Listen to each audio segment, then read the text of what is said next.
everybody, it's your friend, Grandpa Ken. Let's have some fun and read a book. Can you tell? Remember I talked to you about your mind's eye and remembering things? Doesn't Elmo and the Cookie Monster remind you of the book we're going to read, which is a Sesame Street book? And it's called Every Morning at Day School or Play Group, whichever. Every morning, Emily's mother went to work. I bet you that happens to a lot of you kiddos. Father went to work and Emily's brother, Teddy, went to first grade. And every morning, Emily went to Sesame Street Play Group. I'll bet you that was a fun group, don't you, kiddos? Let's find out. Huh?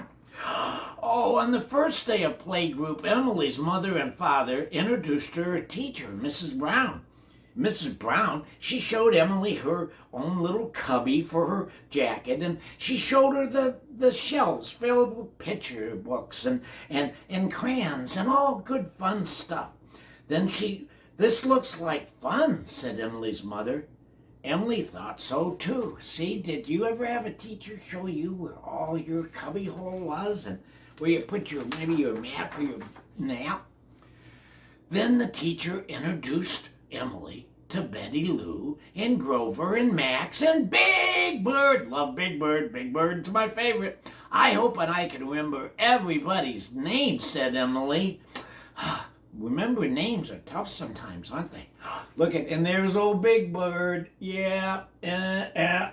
Guys, you're still my favorites too, though. Don't forget, okay? When it was time for the grown-ups to leave, Emily's mother said, I'll be back this afternoon to take you home.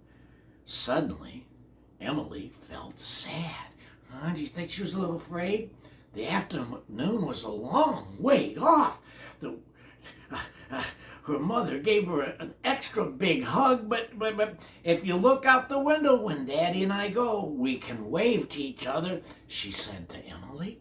So Emily ran to the window and waved goodbye, and Big Bird waved to his Granny Bird, too. Mrs. Brown handed Emily a toy of red and blue and yellow and purple blocks.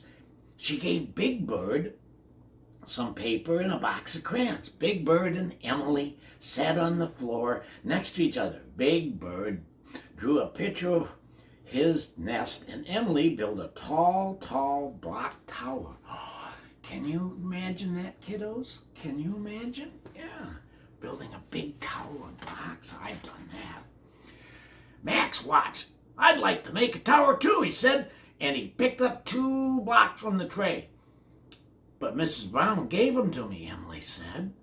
They're everybody's blocks, Max said as he bumped Emily's tower and it toppled over. Oh, he knocked over my tower, Emily cried. Mrs. Brown brought over another tray of blocks.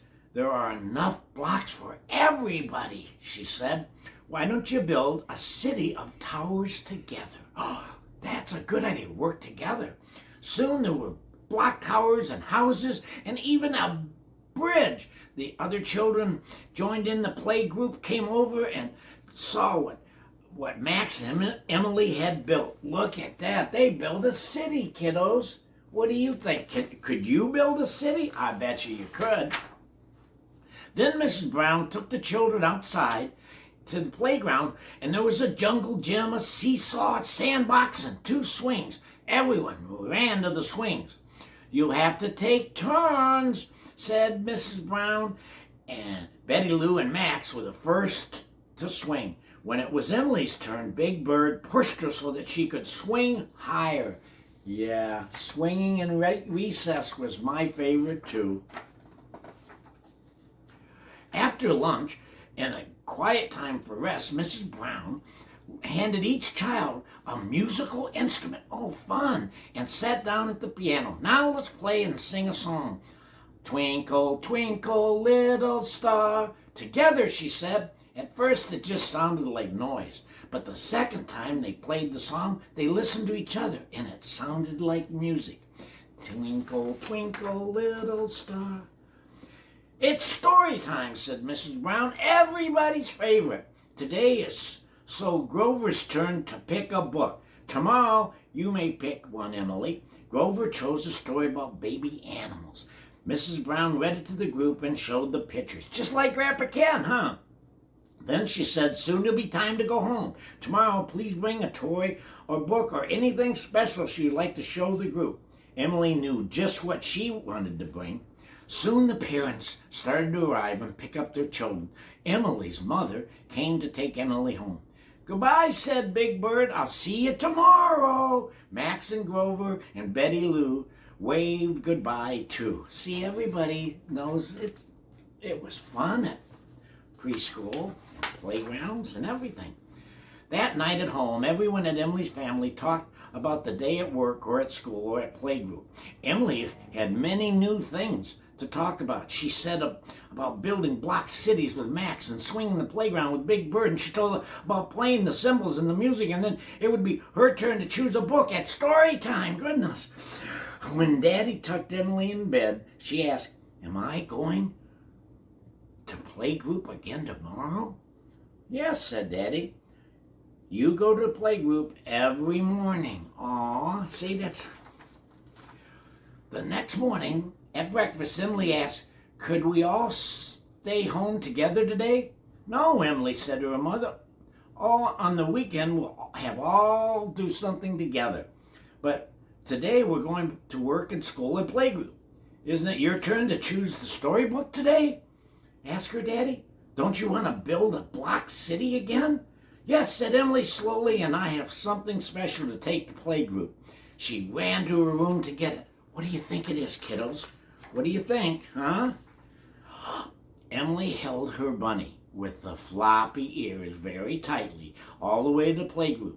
You'll meet my friend Big Bird, she said to Bunny, and you'll meet Grover and Betty Lou and Max and our teacher, Mrs. Brown. And don't worry, I'll help you remember their names. Huh? Does that sound familiar? Did she say on first day, will I ever remember their names? I think you're really going to like playgroup, she said as she whispered to her bunny as she walked in. Well, we know she did, didn't we? Yeah, playgroup is fun. Kiddos, be safe, play with your kiddos around you, but remember, use your mind and use your imagination, because the minute you see Elmo or Cookie Monster, you know we're talking about Sesame Street. Be safe, and I love you, kiddos.